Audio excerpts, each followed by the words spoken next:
Let's have a look at virtual private networks.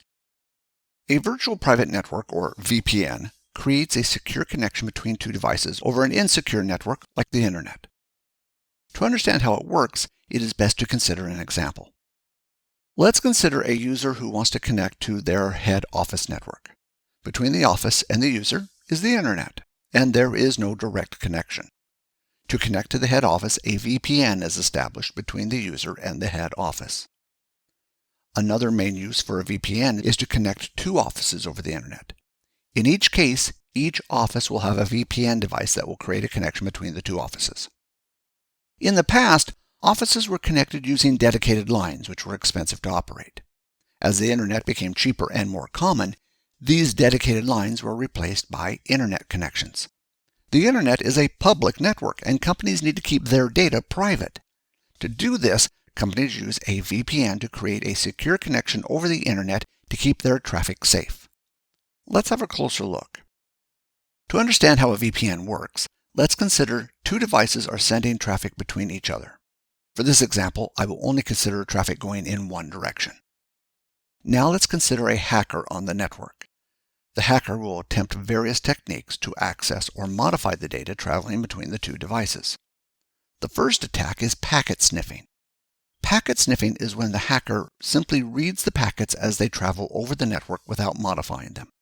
It is very hard to detect an attack like this because the hacker is not changing anything on the network. Another type of attack is packet injection. This is when the hacker injects their own packets into the data stream. Often the hacker will wait until authentication has occurred over the network. Then, once this is complete, they will inject their own commands into the data stream. The last attack I will examine is hijacking the data stream. This is when the hacker takes over the entire data stream. Essentially, they redirect the data stream so it is going to them rather than the intended device. When they do this, they can impersonate the other device, allowing them to steal data and send commands while impersonating the original device. Now let's consider how a VPN solves these problems. To do this, I will replace my devices with VPN devices. Now the VPN devices will encrypt data as it travels over the network. Let's consider how a VPN protects you from these attacks. Since the data is now encrypted, packet sniffing won't work. Even if the hacker captures your data, they won't be able to make sense of it because it is encrypted. Preventing packet injection is a bit more complicated. For example, the hacker may attempt to inject data simply to disrupt communication. The hacker does this by sending random data into the data stream in an attempt to force communication to become corrupted or fail, essentially causing a denial of service attack. To prevent this from occurring, a VPN will use the previous packet as input for encrypting the next packet. Since the previous packet is used as input for the next packet, this creates a sequence.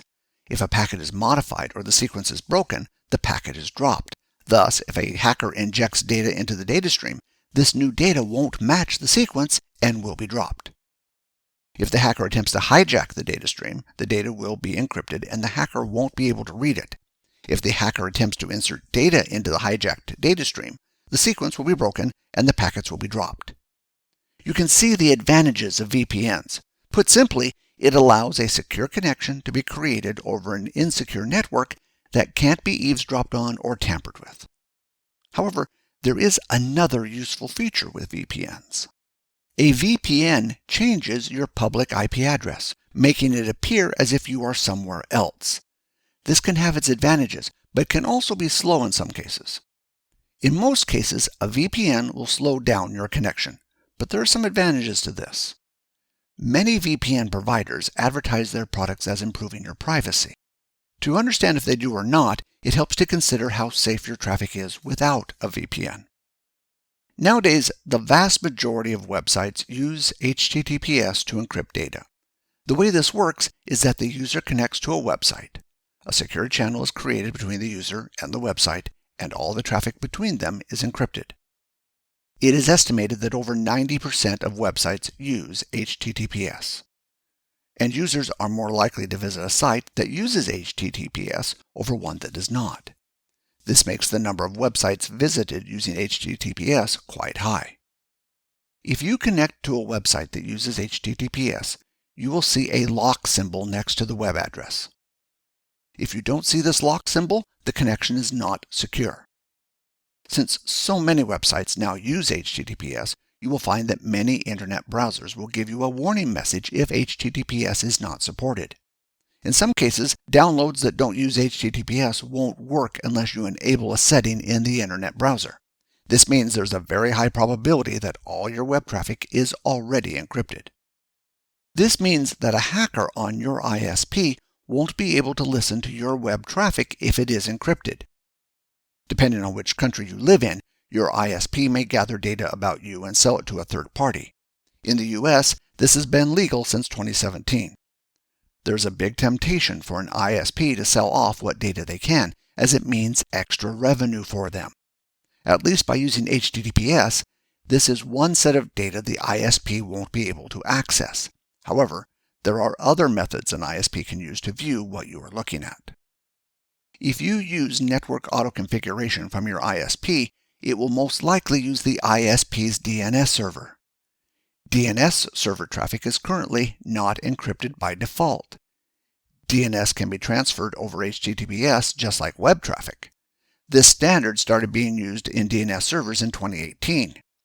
If your DNS server supports it, you can use DNS over HTTPS.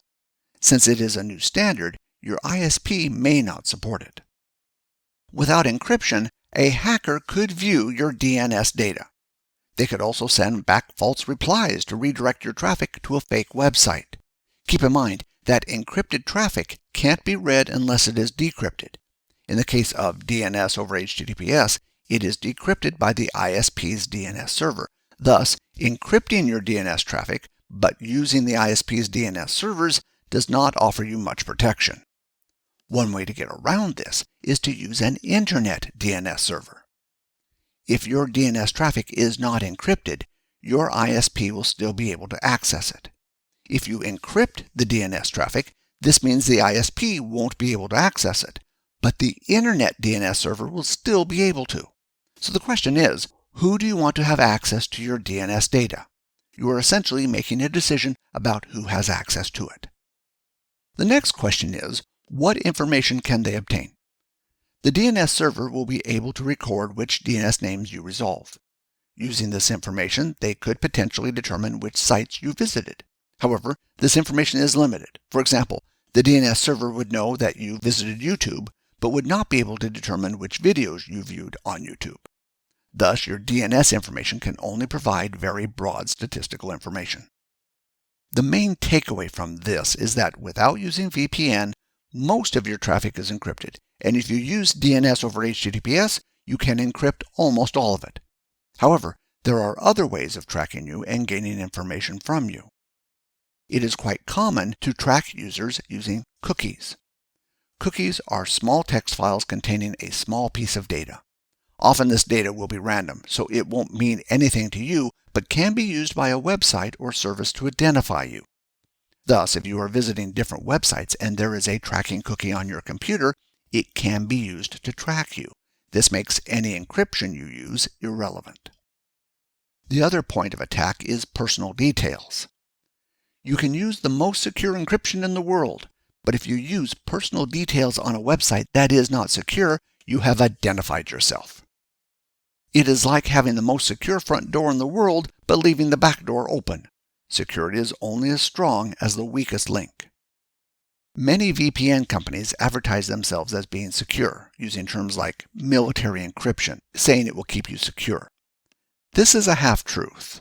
As we have seen, you already have a lot of security without a VPN. Adding a VPN does not provide extra security if cookies are being used to track you, or if you are careless about the information and sites you use on the internet. However, there are times that you would want to use a VPN. Let's take a look. Let's consider an example network in a coffee shop's Wi-Fi.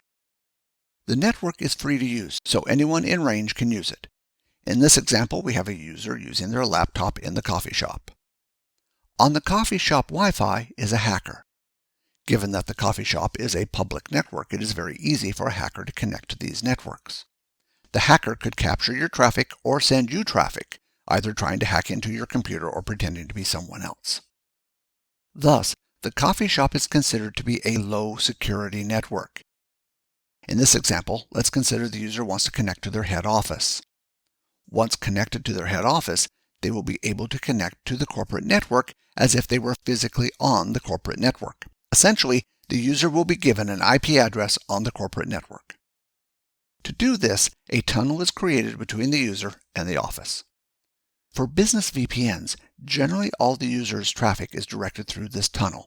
Thus, the hacker is no longer able to read any of the data from the user since it is now being put into a tunnel. For the hacker to get to the data now, they would have to hack into the corporate network. Thus, the user has effectively increased their security to high even though they have connected to a low security network. Now let's consider that the user is connecting to a VPN. The VPN is connected to the internet, and thus the user has access to the internet.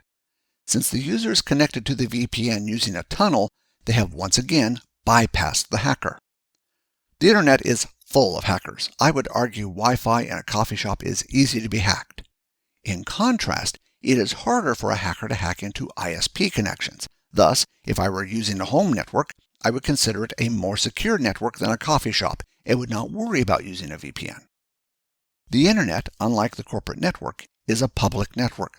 Thus, if you are going to the wrong place on the internet, you put yourself at risk. In the real world, there are two main situations where I would use VPNs.